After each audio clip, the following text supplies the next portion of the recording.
Gosh dang it, Nicola, just look at the state of you. It's like there's a gray cloud over your head, like the sun's gone or something. You got no joy in your soul. How do you know? I know, because you've given up, because you're not happy. I am happy. You don't have any friends anymore. I don't see them knocking on the door. I don't want friends. They disappoint you. Okay, well, I mean, you say you want to change the world, and you're supposed to be political, but I don't see you doing nothing about it. I am political. And shut the door.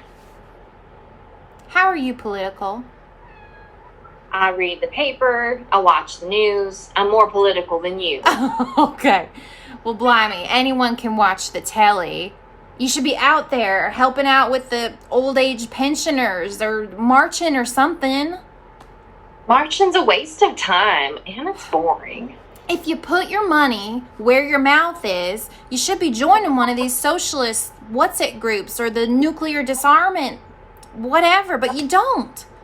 All you do is sit here staring at the wall and just tweaking and twitching.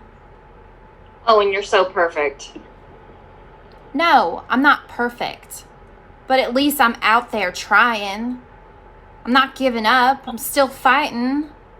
And I'll tell you what, every time I look out that window and I see that rusty old caravan sitting out there, you know what it says to me?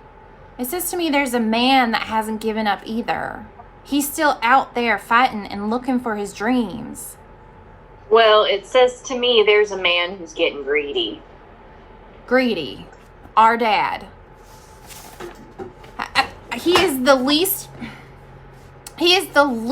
selfish person I know. Do you know he's up at 6 o'clock every morning slogging his guts to some job that he hates, and he still comes home at the end of the week with nothing? Well, I'm not prepared to be exploited. Exploited? You're not prepared to work, full stop. You've accepted Nat as a plumber, and you didn't like that at first. That's true. I didn't like it, but I was wrong because it makes him happy. I don't know what I want to do yet. Oh, you don't? Well, you had your chance, okay? When you were 17 and you were at college and you were doing your 3 A levels and you were doing really great, and then something happened and you stopped. You stopped eating, you stopped everything, and you ended up in the hospital for 8 weeks. Well, you put me there. I didn't want to go. Well, for God's sakes, you were at death's door. You were trying to control my life. You were dying. No, I wasn't. Yes, you were. I know if I were dying. Dr. Harris said you only had 2 weeks to live. Jesus, Nicola. Look at the state of you. You're sitting there like there's a gray cloud over you, like the sun's gone in. You know you got no energy because you don't eat. There's no joy in your soul. I know because you've given up. Because you're not happy, that's how I know. Yeah. Well, you've lost all your friends. I don't see them knocking at the door anymore. I want friends that disappoint. I mean, you say you want to change the world. You're supposed to be political, but I don't see you doing anything about it. I'm political. You shut the door. How are you political? Read the paper, I watch the news, I'm more political than you. Christ, Nicola, we can all watch the news. You should be out there helping the old age pensioners or going to marches or whatever. It's a waste of time. It's boring. Well, if you put your money where your mouth is, you should be joining one of those socialist what's-its groups or nuclear disarmament or whatever, but you don't. I mean, all you do is sit here in this room, staring at the walls, tweaking and twitching. You're so perfect. You know, I'm not perfect, but I haven't given up. I'm still out there fighting. And you know what? I'll tell you something else, Nicola. Every time I look out that window and I see that rusty old caravan sitting there, you know what it says to me? It says to me, there is a man who hasn't given up either. Who's still out there fighting and looking for his dream.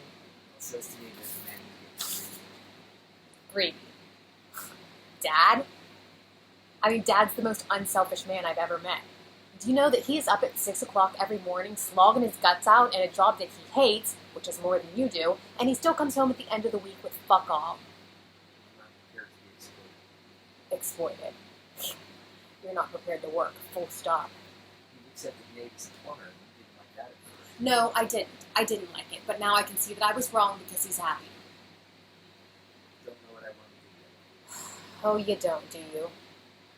Well, you know, you had your chance, Nicola. You went to college. You were doing great. Then suddenly you stop. You stop eating. You stop everything. You ended up 8 weeks in the hospital. No, you put me there. I didn't want to go. Oh, for God's sake, Nicola, you were at death's door. I'm trying to control my life. You were dying.